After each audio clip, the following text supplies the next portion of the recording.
Hi, it's Bernadette. Thanks for joining me again. Today's my January 2019 fails video. I've got 5 fails for you today. It's enough to make one video out of, I think. I'll do a separate favorites video, which will be all positive, but this video is all negative. I've got 2 beauty products and the rest of the things are not beauty products. So we'll start with the food. Tofutti sour cream.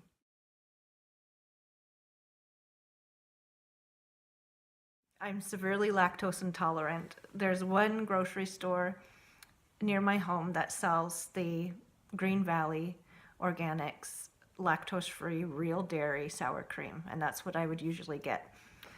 And they were out, and so I just bought this dairy-free Tofutti sour cream, and that stuff is so nasty. I put that on my nachos, and I just wanted to throw the whole thing away.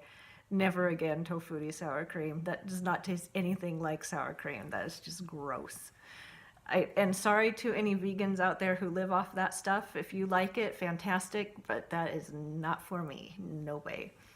My second fail is the Panda Planner. It was the biggest time suck. It's funny that I ended up hating it in the end because my boyfriend was teasing me so badly about it. Before I ordered it, I was watching all the videos about it on YouTube and looking up the guy who made it. I was so excited about it. I ordered a second one and sent it to Germany for my friend Jens to use, and I thought we could do this at the same time, and we're gonna conquer the world with our Panda Planners. I thought after watching these videos and reading all about the Panda Planner that this is something that would help me be more focused, get more done, give me a better self-esteem, and all it did was suck up my time and not do any of those things. I'll tell you a little bit about the Panda Planner. If you don't want to hear about it, go ahead and fast forward. It has 3 sections, and this is why it's the biggest time suck. It has a daily section, which includes your what you're grateful for. You write that every morning. You write what you're excited about every morning. You put your focus down every morning, what exercise you're going to do, your affirmation, your schedule, checklist, and then at the end of the day you have a review. That's great if you have the time to do it. Like one day I set my alarm 45 minutes early to do all of this stuff, and I was still late getting out the door. And then, you know, it takes time away from work when you're trying to work, and then you're like, oh yeah, I'm gonna put this in my Panda Planner and all of this stuff. Well, if I spent the time just doing the stuff in the first place instead of writing it in my Panda Planner, it'd save me a whole lot more time. And then it has a weekly section, which you do your review of last week, your big wins, how you'll improve, planning your upcoming week, things you're looking forward to, habits to develop, projects and goals.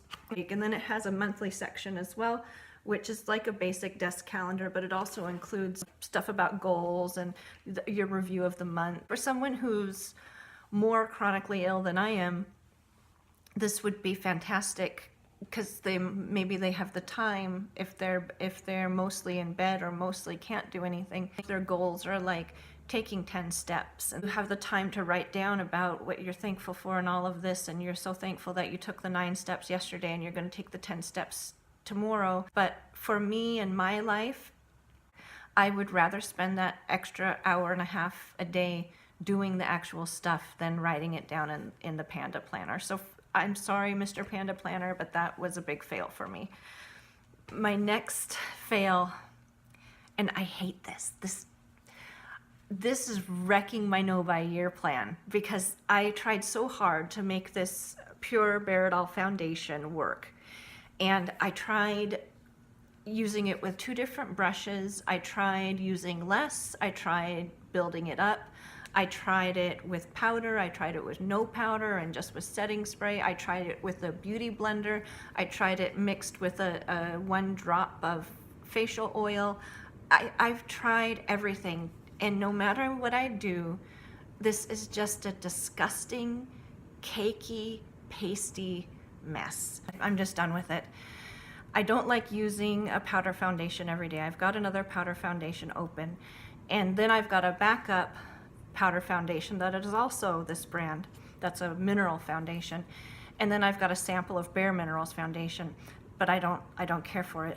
So I'm trying my other foundation samples that I had, even though they're not the perfect shade matches for me. Today I'm trying the Too Faced Born This Way foundation in vanilla. This is so ridiculous. Okay, Too Faced, do we really need lingerie girls, woohoo, to sell us foundation?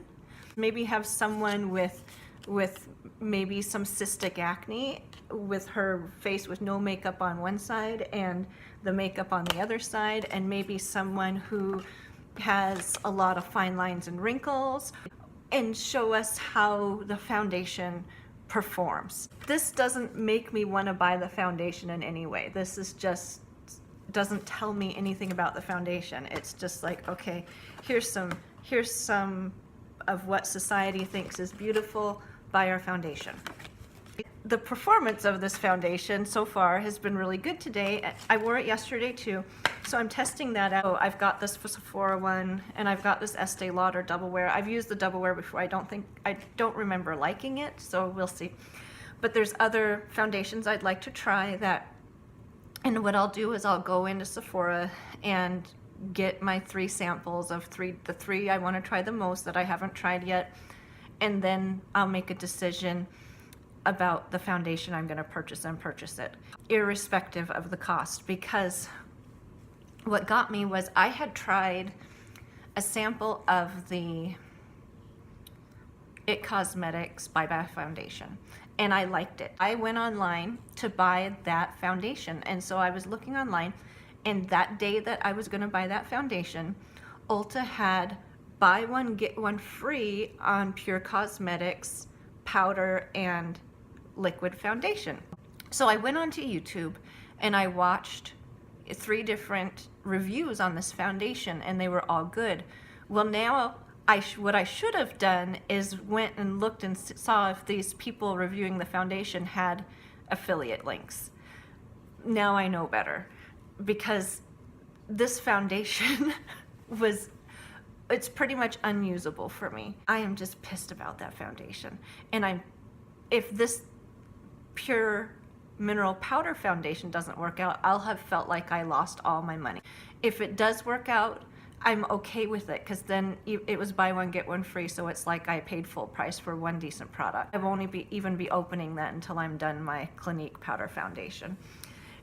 So my next fail is another thing that's interfering with my no-buy year. 1.2% clindamycin plus 0.025% tretinoin gel. Cash, this is between $300 and $400.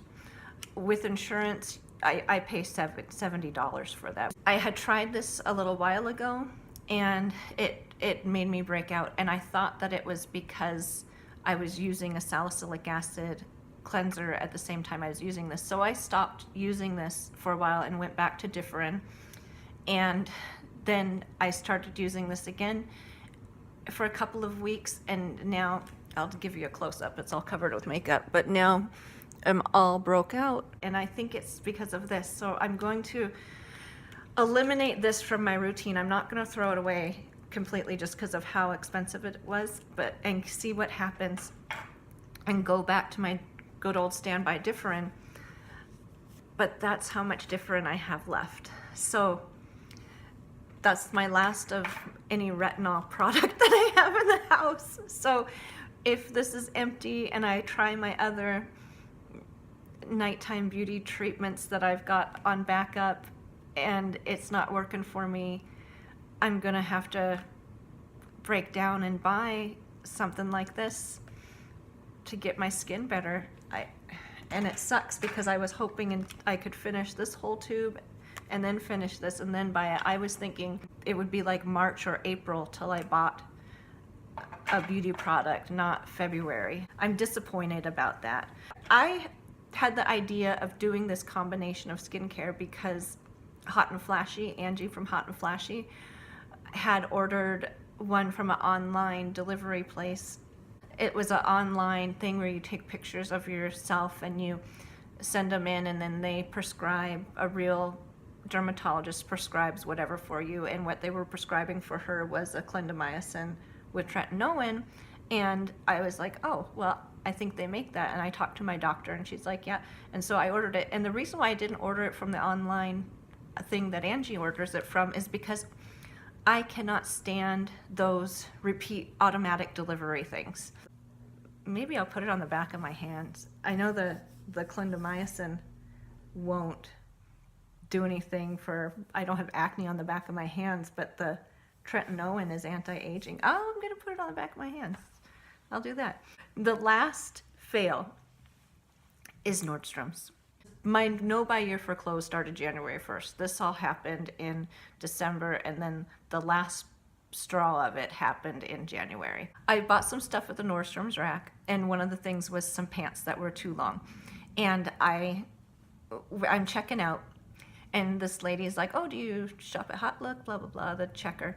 And I told her, yeah, and she ended up talking me into getting a Nordstrom's card, the credit card, by telling me that you get automatically $100 of free alterations. So I was like, oh, well, that's convenient because I have to hem these pants anyway, and so it'd be better to have a professional do it than have me do it myself.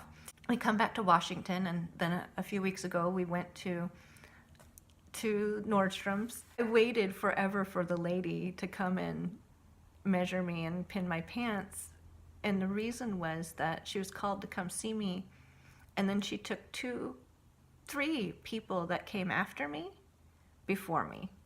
So that was kind of annoying in the first place. And then I got to the checkout, and the lady there, she was super nice, and she explained to me that I needed to charge the purchase, the $15 to hem my pants, on the card, and then it would come off automatically, but my card didn't work.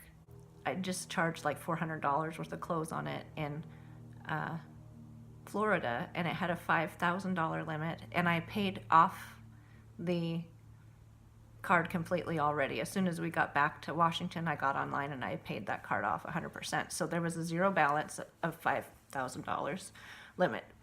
And she called the credit place to see why it was not working, and they said that they needed to talk to me, and they said, we're having trouble proving your identity. He said that to clear this up, I have to send a copy front and back of my driver's license, a copy of my social security card, and a copy of a utility bill. I gave the lady my social security number when I signed up. I gave her my driver's license, and I don't pay any utilities at my home. My boyfriend pays for everything. And he said, well, then you can send us a copy of your boyfriend's tax return that shows that he claims you as a dependent. And then I have to take all of these things and snail mail it to Denver. I told him that, it wasn't that important to me to have a Nordstrom's card, that this whole thing has now been a huge inconvenience, and just to please cancel my card. Even though Nordstrom's has given me great customer service many times over many years, I'm not shopping there anymore. I deleted my Hot Look app. I'm not shopping at Nordstrom's, and I'm not shopping at the Rack. And I'm sad about this myself because I really like shopping there. But they need to straighten out their credit department, or whatever company they use for the credit. I don't know, because that is ridiculous. Let's say that I wasn't me, that I was impersonating somebody else, that I was impersonating Bernadette. Why would I pay off the card already? A scam artist wouldn't pay the card. They would charge it all up to the $5,000 and be like, woohoo, I got $5,000 and Bernadette's got to pay for it. At Nordstrom's, you failed me. And that is the end of my fails for 2019 January. Join me next time for my 2019 favorites. Bye-bye.